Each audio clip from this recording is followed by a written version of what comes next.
Israel ने शनिवार देर रात सेंट्रल गाजा में हवाई हमले किए हैं। इन हमलों की चपेट में स्थानीय अस्पताल भी आ गया है। अल अहली आराब पैपिस्टिस्ट पार्ट अस्पताल के कर्मचारियों के मुताबिक परिसर में भीतर एक बिल्डिंग पर 2 मिसाइलों से हमला किया गया है। इस हमले में इमरजेंसी और रिसेप्शन डिपार्टमेंट पूरी तरह से तबाह हो गया है। अमेरिकी राज्य जॉर्जिया की असेंबली में हिंदू फोबिया और हिंदू विरोधी कट्टरता को मान्यता देने के लिए बिल पेश किया गया है। अगर यह बिल पास होकर कानून बन जाता है तो जॉर्जिया राज्य में हिंदू समुदाय के खिलाफ नफरत फैलाने वालों पर कार्रवाई की जाएगी। इसके लिए जॉर्जिया हिंदू फोबिया को परिभाषित भी करेगा।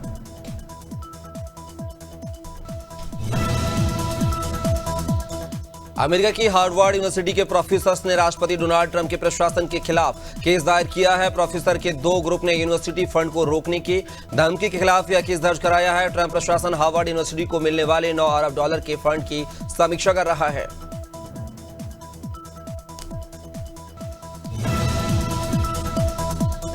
यूक्रेन पर शनिवार को रूसी मिसाइल हमले में एक भारतीय फार्मास्यूटिकल कंपनी कुसुम के गोदाम में आग लग गई है। भारत में स्थित यूक्रेनी दूतावास ने आरोप लगाया है कि रूस ने जानबूझकर राजधानी कीव में भारतीय गोदाम को निशाना बनाया है। दूतावास ने कहा, भारत के साथ खास दोस्ती का दावा करने वाला रूस जानबूझकर भारतीय कंपनियों पर हमला कर रहा है। मुख्यमंत्री विष्णुदेव साय ने रायपुर में आयोजित जय भीम पदयात्रा में भाग लिया है। इस आयोजन में बड़ी संख्या में मंत्री, विधायक और छात्र शामिल हुए हैं। पदयात्रा के समापन पर डॉक्टर अंबेडकर चौक में डॉक्टर अंबेडकर की प्रतिमा पर माल्यार्पण कर उन्हें श्रद्धांजलि अर्पित की गई है। इस अवसर पर सीएम ने प्रदेशवासियों को आगामी 14 अप्रैल को मनाई जाने वाली अंबेडकर जयंती की शुभकामनाएं दी हैं। बस्ती में एक घर शॉर्ट सर्किट के कारण आग लगने से 2 बच्चों समेत और मां की मौत हो गई है। वहीं पिता गंभीर रूप से झुलस गया है। घटना हरैया थाना क्षेत्र के गल्ला मंडी की है। बता दें कि पूरा परिवार कमरे में सो रहा था, तभी अचानक मकान में आग लग गई। सूचना के बाद मौके पर पहुंची फायर ब्रिगेड की गाड़ी ने कड़ी मशक्कत के बाद आग पर काबू पाया। सिद्धार्थनगर में 4 अज्ञात नकाबपोश बदमाशों ने ज्वेलरी व्यवसायी की हत्या कर दी है। बता दें कि मृतक प्रभंजन वर्मा अपने भाई के साथ ज्वेलरी की दुकान बंद करके घर जा रहा था, तभी आरोपियों ने व्यवसायी को गोली मार दी और लाखों के जेवरात लेकर फरार हो गए। फिलहाल पुलिस आरोपियों की तलाश कर रही है।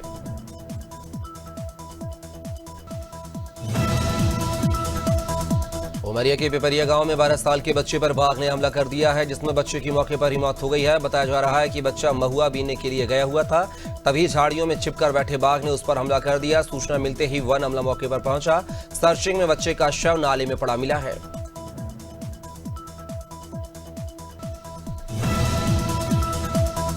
जबलपुर में मादक पदार्थों की तस्करी के खिलाफ चलाए जा रहे अभियान के तहत क्राइम ब्रांच और पनागर पुलिस ने बड़ी सफलता हासिल की है। पुलिस ने 3 आरोपियों को 4 किलो गांजे के साथ रंगे हाथों गिरफ्तार किया है। पकड़ा गया गांजा लगभग 95,000 रुपए का बताया जा रहा है। आरोपियों के पास से एक कार भी जब्त की गई है, जिसका उपयोग तस्करी के लिए किया जा रहा था।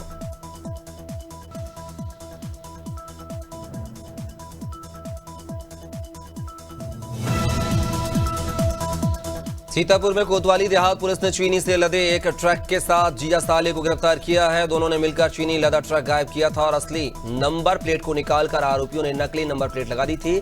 8 दिन बाद पुलिस ने ट्रक को बरामद कर लिया है। आरोपियों के पास से 141 क्विंटल चीनी बरामद की गई है।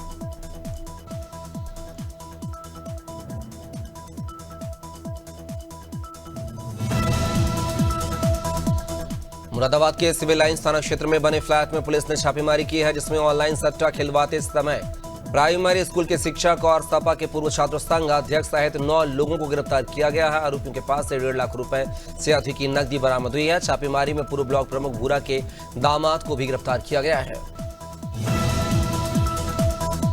अनूपपुर जिले की कोतमा पुलिस ने ऑनलाइन धोखाधड़ी का खुलासा किया है। पुलिस ने 2 आरोपियों को बिहार से गिरफ्तार किया है। दरअसल Campa Cola cold drink company की एजेंसी लेने के लिए फरियादी ने ऑनलाइन नंबर के जरिए बातचीत की थी। पुलिस ने आरोपियों से ट्रांसफर की गई राशि और अन्य दस्तावेज बरामद किए हैं। साथ ही आगे की कार्रवाई जारी है।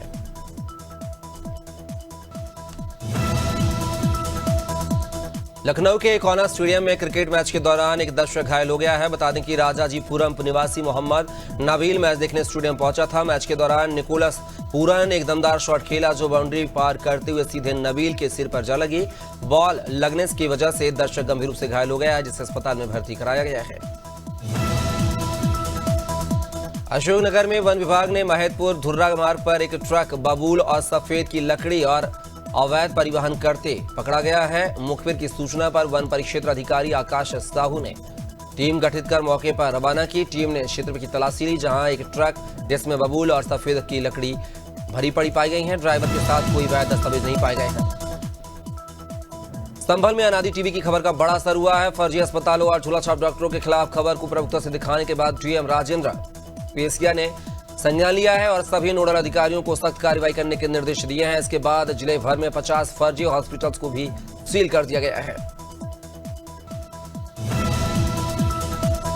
दमोह में अधिवक्ता दीपक तिवारी की शिकायत के बाद एन जॉन कैम के नाम से हार्ट सर्जन नरेंद्र यादव का फर्जीवाड़ा उजागर हुआ है। प्रयागराज से गिरफ्तार किए गए फर्जी डॉक्टर के पास से पुलिस ने फर्जी कार्ड बरामद किए हैं। इस मामले में जांच के लिए एसआईटी का गठन किया गया है, जो गहनता से छानबीन कर रही है।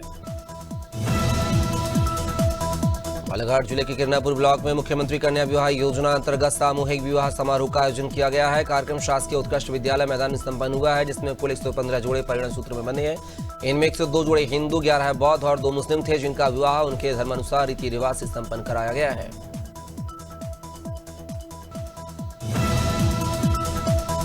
गोवर्धन में 3 दिन से हो रही लगातार बारिश और आंधी तूफान ने किसान और आम जनमानस के जीवन को झकझोर कर रख दिया है। क्षेत्र के ग्रामीण इलाकों में 70% किसानों ने अपनी फसलों को निकलवा कर खेतों को फ्री कर दिया है। वहीं 30% किसान किसी कारणवश अपनी फसलों को खेतों से नहीं हटा पाए हैं।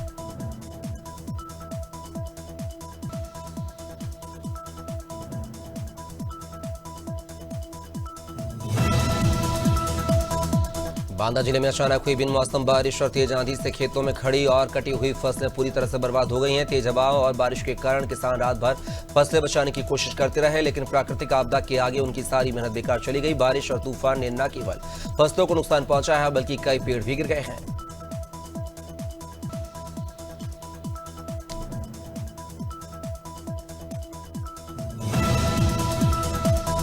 कटघोरा ब्लॉक के लोतलोता गांव में एनटीपीसी का राखा डैम अब भी बड़े हिस्से पर काबिज है। ग्रामीण सालों से इस राख के दंश को झेल रहे हैं। उड़ती राख और हवा पानी अब तो लोगों की जिंदगी में घुल गई है। ग्रामीणों का कहना है कि एनटीपीसी प्रबंधन रोकथाम का कोई उपाय नहीं कर रहा है। 6 गांव के लोग राख मिला खाना खाने को मजबूर हैं। कौशाम्बी में बेमौसम बरसात ने किसानों के लिए मुसीबत खड़ी कर दी है। 3 दिन हुई बारिश से अब किसान परेशान हैं। आज सुबह तेज हवाओं के साथ हुई बारिश ने गेहूं की फसल को खासा नुकसान पहुंचाया है।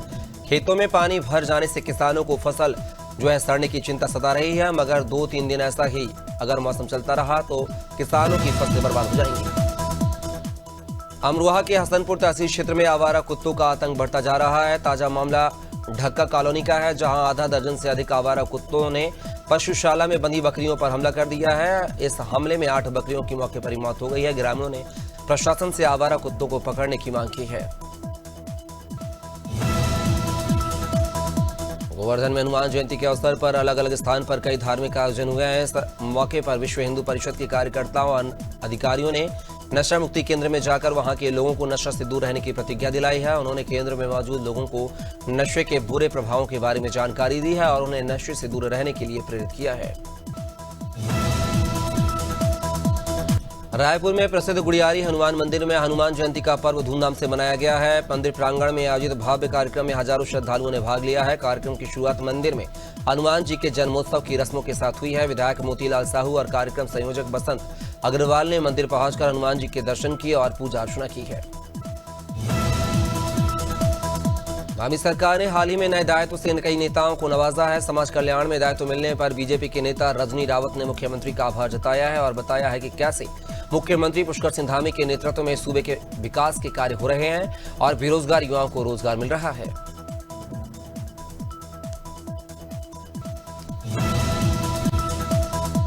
अलीगढ़ में एक व्यक्ति की गोली मारकर हत्या कर दी गई है। बताया जा रहा है कि 42 वर्षीय मुरारीलाल मुंडन के कार्यक्रम में शामिल होने के लिए ससुराल आया था। वहीं बाइक सवार हमलावरों ने मुरारीलाल के सिर पर गोली मार दी है। बहरहाल पुलिस ने शव को पीएम के लिए भेजते हुए मामले की जांच शुरू कर दी है।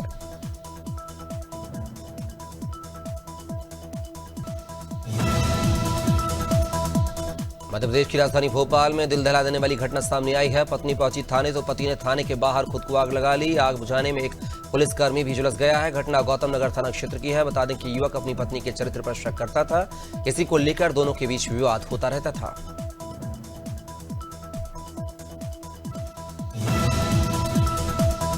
विदिशा पुलिस द्वारा चलाए जा रहे अवैध मादक पदार्थ अभियान के तहत सिविल लाइन पुलिस ने बड़ी कार्रवाई को अंजाम दिया है। करीब 6 महीने से फरार आरोपी को पुलिस ने विदिशा बाईपास से गांजा बेचते हुए गिरफ्तार किया है। एसपी रोहित काशवानी ने बताया है कि आरोपी 40,000 का इनामी बदमाश है।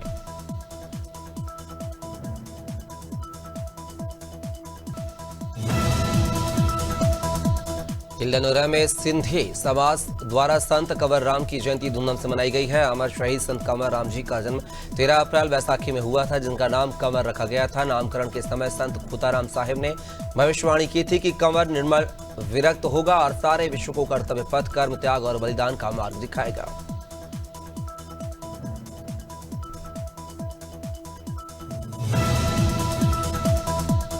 लखनऊ में बाबा साहब अम्बेडकर प्रतिमा पर छिड़ा विवाद थमने का नाम नहीं ले रहा है। बीते दिन पुलिस और ग्रामीणों के बीच बहसबाजी के बाद जमकर बवाल हुआ है, जहां ग्रामीणों ने पुलिस पर पथराव किया है। वहीं बचाव में पुलिस ने ग्रामीणों पर लाठीचार्ज किया था। क्षेत्रीय विधायक ने ग्रामीणों को समझाई दी है, जिसके बाद अम्बेडकर की प्रतिमा को ढक दिया गया है।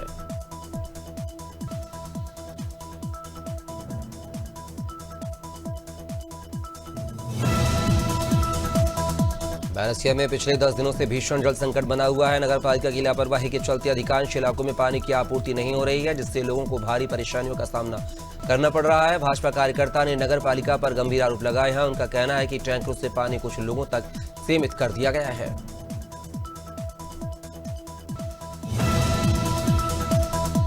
चारधाम यात्रा की तैयारियों को शासन स्तर पर भी अंतिम रूप दिए जाने की कवायद तेज हो गई है। मुख्य सचिव आनंद वर्धमान ने सुरक्षित, सुगम और सुव्यवस्थित चारधाम यात्रा की तैयारियों को लेकर अधिकारियों के साथ बैठक की है। उन्होंने चारधाम यात्रा मार्ग की पुख्ता व्यवस्थाओं को लेकर सभी विभागों को तैयारियां समय से पूरी करने के निर्देश दिए हैं। बाबा साहेब डॉक्टर अम्बेडकर की जयंती के अवसर पर भाजपा 25 अप्रैल तक प्रदेश भर में विभिन्न कार्यक्रमों का आयोजन करेगी। इसी क्रम में देहरादून में भाजपा की प्रदेश स्तरीय कार्यशाला आयोजित की गई है। कार्यक्रम में सीएम धामी ने कहा है कि बाबा साहेब का देश के संविधान निर्माण में महत्वपूर्ण योगदान रहा है। आज उनके सपनों को पीएम मोदी साकार कर रहे हैं। कच्चे तेल की कीमतों में पिछले 2 हफ्तों में तगड़ी गिरावट देखने को मिली है। पिछले हफ्ते कच्चा तेल करीब $4 प्रति बैरल तक सस्ता हुआ था।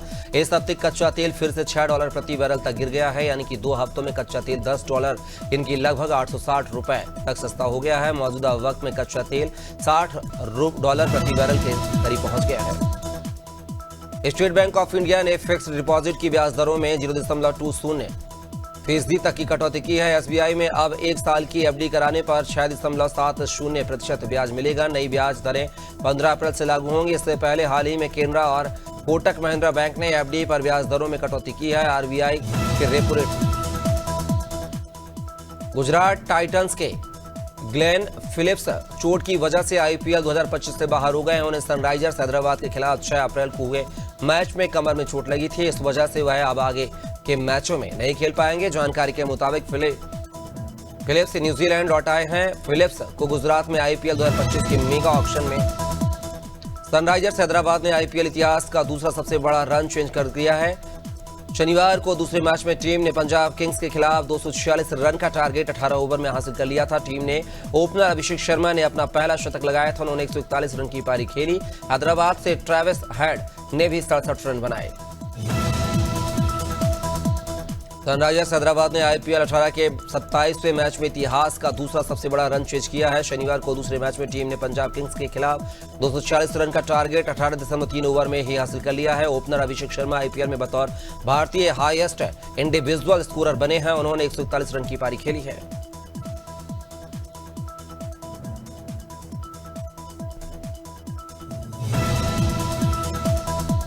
इंडियन प्रीमियर लीग 2025 में आज 2 मैच खेले जाएंगे। दिन के दूसरे मुकाबले में दिल्ली कैपिटल्स का सामना मुंबई इंडियंस से होगा। मुकाबला दिल्ली के अरुण जेटली स्टेडियम में शाम 7:30 बजे से खेला जाएगा। दिल्ली कैपिटल्स की टीम शानदार खेल रही है। टीम ने अब तक 4 मैचों में से 4 मैच जीते हैं। उन्होंने पिछले मैच में बेंगलुरु को 6 विकेट से हराया था।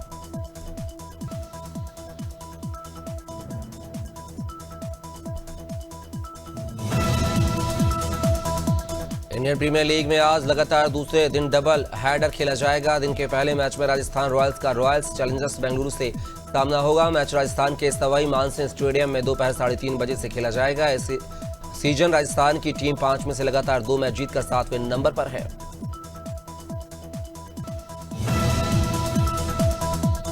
एक्ट्रेस और सिंगर आलिया कुरैशी इंडस्ट्री की उभरती कलाकार हैं। अमेज़न प्राइम की सीरीज बंदिश बैंडिट्स में 2 में एक्ट्रेस ने अपनी एक्टिंग में सबका ध्यान खींचा है। इससे पहले वो शाहरुख खान की फिल्म जवान में नजर आ चुकी हैं। हाल ही में वो नेटफ्लिक्स की फिल्म नादानिया में भी दिखी हैं। आलिया एक्टिंग के अलावा म्यूजिक से भी जुड़ी रही हैं। खुशी मुखर्जी जल्दी सार्वजनिक स्वच्छता के गंभीर मुद्दे पर आधारित फिल्म मूत्र के विसर्जन वर्जित है में मुख्य भूमिका निभाती नजर आएंगी। सुनील सुब्रमणी के निर्देशन में बन रही यह फिल्म शुक्राना मोशन पिक्चर्स के बैनर तले निर्मित हो रही है। यह फिल्म ऐसी फिल्म है जो सार्वजनिक स्वच्छता जैसे कि महत्वपूर्ण विषय पर प्रकाश डालती है। प्राइम वीडियो पर जल्द ही एक हॉरर थ्रिलर सीरीज आने वाले हैं। हाल ही में प्राइम वीडियो ने अपने इंस्टाग्राम अकाउंट पर एक पोस्ट शेयर कर वेब सीरीज खौफ का ट्रेलर शेयर किया है। सीरीज को पंकज कुमार और सूर्या बालकृष्णन ने मिलकर बनाया है। इसमें कुल 8 एपिसोड होंगे। बता दें कि नई सीरीज 18 अप्रैल को रिलीज होगी। एक्टर ऋतिक रोशन की फिल्म क्रश 4 से निर्देशन में भी हाथ आजमाने जा रहे हैं। हाल ही में इस फिल्म में ऑफिशियल अनाउंसमेंट की गई थी। वहीं अब खबर मिल रही है कि क्रश 4 में एक बार फिर से global star Priyanka Chopra lead role में नजर आने वाली हैं। इस फिल्म को आदित्य चोपड़ा की यशराज फिल्म के बैनर तले बनाया जा रहा है।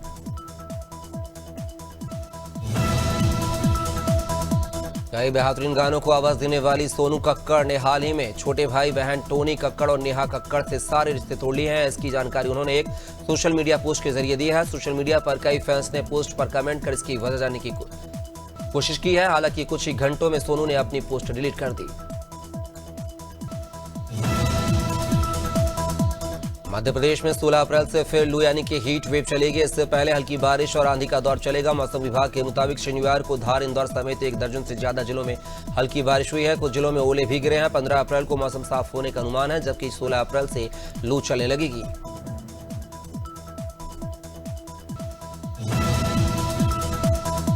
छत्तीसगढ़ में अगले 4 दिनों में अधिकतम तापमान में कोई खास परिवर्तन होने की संभावना नहीं है। बस्तर और सरगुजा संभाग में आज गरज चमक के साथ बारिश के आसार हैं। इन संभागों के जिलों में तेज हवा और आंधी के साथ अगले 3 दिनों तक हल्की बारिश की संभावना है। मौसम विभाग के मुताबिक प्रदेश में 14 अप्रैल से गरज चमक बढ़ने की संभावना है।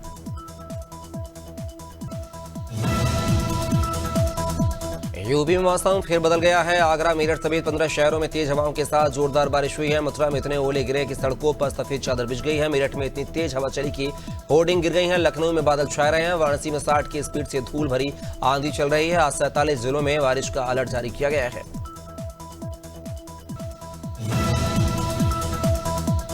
झारखंड के मौसम में बदलाव का सिलसिला लगातार जारी है। मौसम में यह उथल पुथल साइक्लोनिक सर्कुलेशन की वजह से हो रहा है। साइक्लोनिक सर्कुलेशन मध्य प्रदेश, ओडिशा, पश्चिम बंगाल और झारखंड होते हुए बांग्लादेश की तरफ बढ़ रहा है। मौसम विभाग ने 15 अप्रैल से तेज हवा के साथ बारिश की आशंका जताई है।